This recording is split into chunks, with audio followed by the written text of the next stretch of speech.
Over 60 new Funko Pops were shown in the last few days, and we have some pretty crazy stuff between new pre-order drops next week and Fundays. Hey everyone, welcome back to a new video. I do hope you're enjoying your day today. We're back with Funko news updates. So over at Funko Fundays yesterday, Funko revealed a ton of brand new lines that a lot of people have been looking forward to. And we're going to be going over all of those reveals as well as brand new pre-order drops for next week on Wednesday. Now though, before we jump into all of our news, I do want to ask the question of the day, which is, what does everybody do for a job? How do you support this Funko hobby of yours? Obviously, you guys know me. I do YouTube as a full-time job. However, it was not always the case. At one point, I was doing marketing and YouTube at the same time. First marketing, then I jumped into YouTube, then I was doing them at the same time, and now I do YouTube full-time. All right, so let's go ahead and jump into new pre-order drops that are coming soon and some that have already started. So yesterday, we actually had first looks at the brand new Marvel Rivals set a little bit earlier than expected there. So we have the Incognito Dolphin Jeff, which is a fantastic mold. It is a pop premium, so you have all that extra detail with like the, water wave. He has the little bone zipper, which is pretty funny in the coat. He looks really good. Then we also have Cloak and Dagger there. A lot of people were complaining that this one should have been a 2-pack. I kind of agree, but it's cool to see them separate too. At least we did get both. And then finally we have Deadpool there. Now, if I'm not mistaken, Deadpool was originally supposed to have a chase variation. Looks like that's not the case. Maybe they would have done like a one with his pistols or something like that versus his sword as a chase, because obviously if you don't play the game, Deadpool has 3 roles. He plays support, tank, as well as DPS. He can play all 3. Anyways though, I think all the choices here were really nice. The molds turned out good. These are available for pre-order officially over on Amazon and Entertainment Earth. Link down below if you guys want to grab these. Okay, another new set that did drop for pre-order includes lanterns here. We have Hal Jordan, Jon Stewart, and Sinestro. Funko dropped these just in time for the brand new trailer yesterday. Personally, I don't really know how to feel about this show. Like, the trailers just haven't really been grabbing me in, if I'm being honest. I think I might give it a chance because I do, somewhat like Green Lantern. I like other DC characters more than Green Lantern, but it could be interesting. So I might give it a shot. Nonetheless though, if you like these brand new pops, they are available for pre-order now if you do want to grab them. Okay, next up, these sets will be dropping on Wednesday at 9 a.m. PT, 12 p.m. EST next week. This does include a brand new JoJo's Bizarre Adventure Diamond is Unbreakable set. This includes Yosuke, Yoshikage, as well as Koichi there. So I'm not too well versed with JoJo's Bizarre Adventure, but it seems like a lot of people are really excited for these characters and like the molds. I do believe we're getting at least one 2-pack exclusive in this set, so stay tuned guys on that. But let me know what you think about these new JoJo's pops and if you're grabbing them. Next up, for my Dragon Ball Z and Super fans, we had a brand new Namek series set. This included Son Goku, Vegeta, Son Gohan, as well as Frieza and Krillin. So originally, Frieza actually had red eyes in the concept, and it looks like he doesn't have red eyes. I kind of wish he did. It would have looked really nice. Anyways though, I kind of like this Namek series. I mostly like the fact that, Krillin and Gohan are in the sand armor. The other ones are a little basic, but I'll probably pass on them regardless.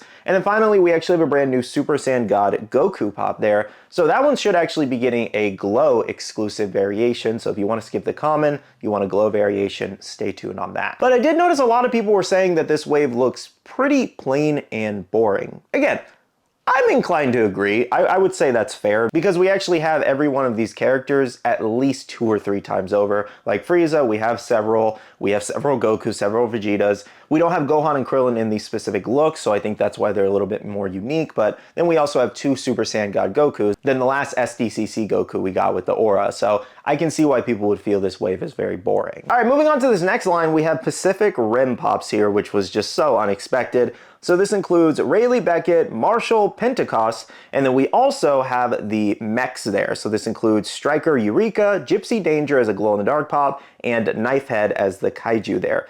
So I actually think the mechs themselves are pretty well designed. I could see why Funko went the extra mile for that one especially, but it's still weak glow regardless. And then the kaiju looks cool. However, even though I think some of these do look nice, I don't expect this set to sell well. The movie hype has been long gone.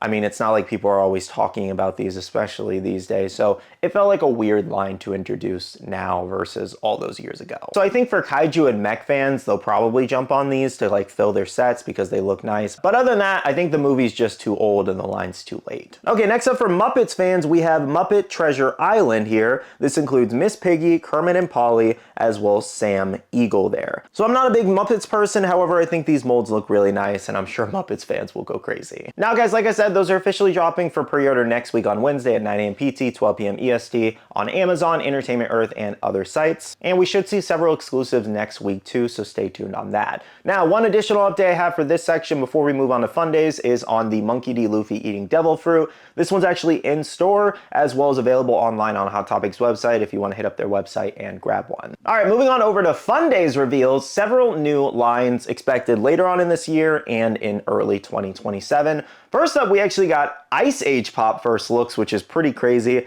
Haven't seen this movie in a long time, but we have Sid with the flower. Then we also have Scrat and Baby, Manny as a Pop Super, which means 6-inch, and Diego. Now, personally, out of these, in my opinion, I think Sid and Diego look the best. I think Manny looks super weird. I don't know what it is, but it just looks really weird. And even Scrat looks a little weird too, so overall, I'm not entirely feeling the designs. However, these are technically concepts. They're not official yet.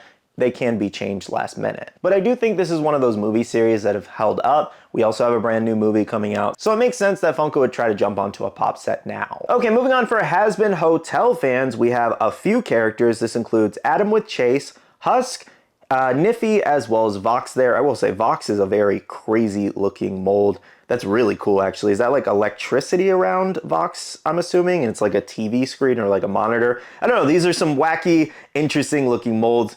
I've never seen the show myself, doesn't really seem like my style. However, I know it's pretty beloved and has a huge fandom. This next one's another pretty big line, and we have Elden Ring here. This one's pretty crazy. So in this line, we have Radon in the exact pose I thought they were gonna do. It actually looks really cool. Kind of hoping it's metallic too. Then we also have Blythe, the half wolf, Alexander Warrior Jaw, as well as Melania in her typical stance, and then we also have Ronnie the Witch. So again, sorry on those name pronunciations, it's been a while since I've actually played the game. However, I think the set turned out really good. I kind of wish Funko jumped on it a long time ago when the game was at its peak.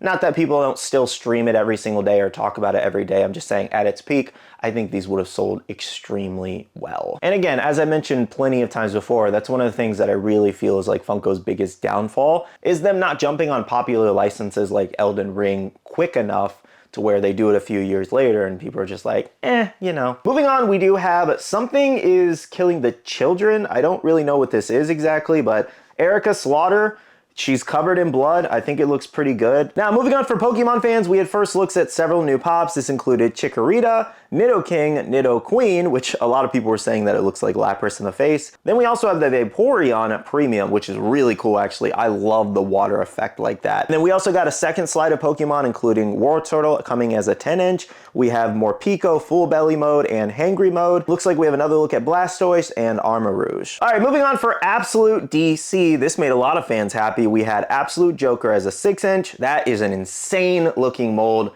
Very detailed. They did a good job. We also have Absolute Batman, Absolute Brainiac, which looks terrifying, and then Absolute Superman. Now, as I told you guys, when those SDCC LE 1000-piece ones came out, people made quite the fuss, but I told you guys these new ones were coming regardless. Funko wanted to use that as a way to generate hype for the line, and here we already have a brand new Batman and Superman, and some people are saying that the Batman looks better than the con one. And even if you don't think that, you still have an alternative not to pay hundreds of dollars like the Batman and Superman are going to cost you. You will be able to pay $15 for these, and these ones give you a chase variation that you might like. Next up, we have Ozzy Osbourne here from his iconic Throne performance.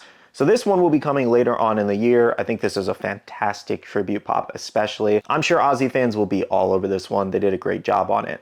Moving on, we have Cartoon Network's Over the Garden Wall. This includes Wirt, Gregory, the Woodsman, the Beast, and Enoch there. That Enoch is actually kind of creepy, but yeah, I haven't actually seen this show, but I mean, it's got to be decently popular to get, you know, Funko Pops or, you know, merchandise of it. So let me know if it is a good show, if it's worth watching, and if you guys are excited about these pops. This next one comes from K-Pop Demon Hunters. Looks like we're getting Biddy Pop stages of the three girls, Mira, Zoe, and Rumi. Then we're also getting Pop Jumbos of Rumi and Derpy. Now, the last set, guys, that was teased was Gachiakura. This includes Rudo, Engine with a Chase, Zonka with a Chase, and a Pop Premium of Rio there. So unfortunately, they just gave us, you know, silhouettes outlined.